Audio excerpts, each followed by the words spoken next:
আসসালামু আলাইকুম। বাংলাদেশ বেতার রংপুর নতুন বছর ২০২৫-এর শুভেচ্ছা জানিয়ে স্থানীয় খবরে স্বাগত জানাচ্ছি কামরুল লায়লা। কালের গর্ভে হারিয়ে গেছে ঘটনাবহুল একটি বছর ২০২৪। এর সঙ্গে নতুন আশা আকাঙ্ক্ষা নিয়ে শুরু হয়েছে নতুন বছর ২০২৫। পুরনো বছরকে পাশ কাটিয়ে সমস্ত দুঃখ দুর্দশা ভুলে নতুন উদ্যমে নতুন প্রত্যাশায় ২০২৫কে স্বাগত জানিয়েছেন দেশবাসী। খ্রিস্টীয় নতুন বছর উপলক্ষে দেশবাসী ও প্রবাসী বাঙালি সহ বিশ্ববাসীকে শুভেচ্ছা জানিয়ে রাষ্ট্রপতি মোহাম্মদ শাহাবুদ্দিন এবং প্রধান উপদেষ্টা অধ্যাপক ডক্টর মোহাম্মদ ইউনূস বাণী দিয়েছেন। এদিকে ঘড়ির কাঁটা ঠিক রাত ১২টা স্পর্শ করার সাথে সাথে উল্লসিত মানুষ নতুন বছরকে বরণ করে নেয়। নতুন বছরের প্রথম দিনেই বিভিন্ন বিদ্যালয়ের শিক্ষার্থীরা আজ নতুন বই হাতে পেয়েছে। জুলাই আগস্টের ছাত্র জনতার আন্দোলনের পর সবার হাতে যথাসময়ে সবগুলো নতুন বই পৌঁছে দেয়া কষ্টকর হলেও অন্তর্বর্তীকালীন সরকার বছরের প্রথম দিনে শিক্ষার্থীদের হাতে কিছু বই তুলে দিতে সর্বাত্মক চেষ্টা করে।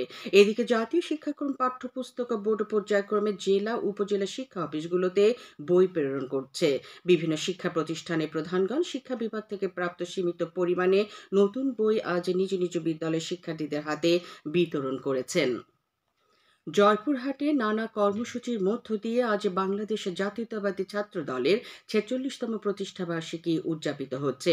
এ উপলক্ষে সকালে জেলা জাতীয়তাবাদী ছাত্র দলের উদ্যোগে জেলা বিএনপি কার্যালয়ের সামনে আনুষ্ঠানিকভাবে জাতীয় ও সংগঠনের পতাকা উত্তোলন, শহীদ প্রেসিডেন্ট জিয়াউর রহমানের প্রতিকৃতিতে মাল্যদান এবং স্বেচ্ছায় রক্তদান কর্মসূচির আয়োজন করা হয়।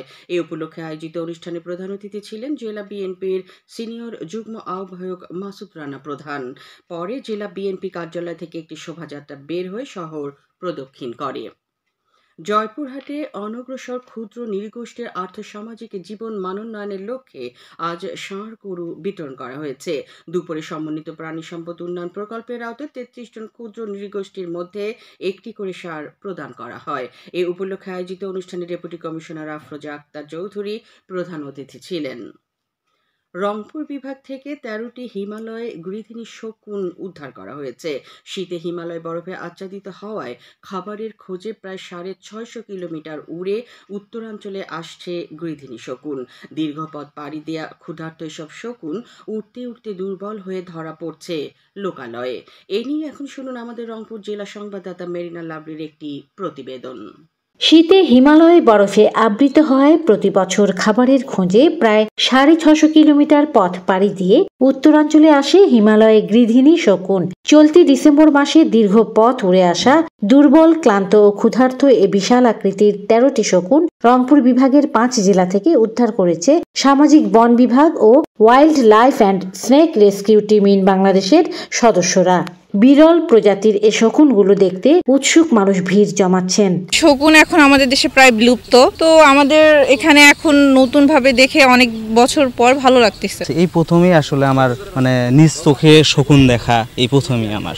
এই শকুন প্রায়ই কিন্তু দেখতাম আকাশে উড়ে বেড়াতো, আমরা বুঝতে পারতাম কোথাও গরু অথবা ছাগল মারা গেলে সে শকুন আসতো। এই শকুন আমাদের পরিবেশের জন্য একান্তই দরকার। প্রকৃতির ঝাড়ুদার খ্যাত শকুন রোগাক্রান্ত মৃত প্রাণী খেয়ে মানুষের স্বাস্থ্য ঝুঁকি রোধে বেশ ভূমিকা রাখে।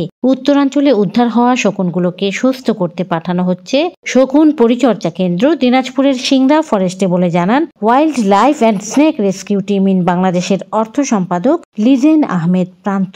বন বিভাগ কিন্তু দিনাজপুরের বীরগঞ্জে সিংড়া ফরেস্টে শকুন পরিচর্যা কেন্দ্র স্থাপন করেন এবং তারপর থেকে কিন্তু প্রতি বছর ২০ থেকে ৩০টা করে শকুন সেখানে যায়। সেখানে চিকিৎসা নেওয়ার পর যখন সুস্থ হয়ে যায় তখন তাদেরকে আবার অবমুক্ত করে দেওয়া হয়, তখন তারা আবার তাদের যে আবাসস্থল সেখানে ফিরে যায়। সামাজিক বন বিভাগ জানায় চলতি ডিসেম্বরে রংপুরে ২টি, কুড়িগ্রামে ২টি, নীলফামারীতে ৪টি, গাইবান্ধায় ২টি ও লালমনিরহাট থেকে ৩টি বিশাল আকৃতির গৃহিণী শকুন উদ্ধার করা হয়েছে। মেরিনা লাভলি, বাংলাদেশ বেতার, রংপুর। নতুন বছরের প্রথম দিনেই রংপুর অঞ্চলে জেঁকে বসেছে শীত। গত কয়েকদিন ধরে উত্তরের এই জনপদের ওপর দিয়ে মৃদু থেকে মাঝারি শৈত্যপ্রবাহ বয়ে চলেছে। ঘন কুয়াশা আর হিমেল বাতাসে হাড় কাঁপানো শীত অনুভূত হচ্ছে। এতে জনজীবন হয়ে পড়েছে বিপর্যস্ত। প্রয়োজনীয় শীতবস্ত্রের অভাবে অতি দরিদ্র মানুষের কষ্ট বাড়ছে। অনেকে খড়কুটো জ্বালিয়ে শীত নিবারণের চেষ্টা করছেন। একই সঙ্গে আয় কমে যাওয়ায় দুর্ভোগ বেড়েছে শ্রমজীবী মানুষের। নতুন বছরে অঞ্চলে কয়েকটি শৈত্যপ্রবাহে পূর্বাভাস দিয়েছে আবহাওয়া অফিস। আজ সকাল 10টায় রংপুরে 12.2 ডিগ্রি সেলসিয়াস তাপমাত্রা রেকর্ড করা হয়েছে। রংপুর আবহাওয়া অফিসের সহকারী আবহাওয়াবিদ মুস্তাফিজুর রহমান জানান, গত কয়েকদিন ধরে রংপুরে তাপমাত্রা 10 থেকে 14 ডিগ্রি সেলসিয়াসে ওঠানামা করছে। মাঝারি শৈত্যপ্রবাহ আরও 1 সপ্তাহ থাকবে। এরপর আবহাওয়া পরিস্থিতি ভালো হওয়ার সম্ভাবনা রয়েছে।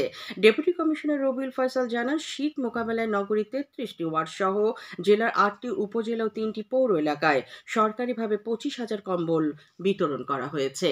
সবশেষে আবহাওয়া।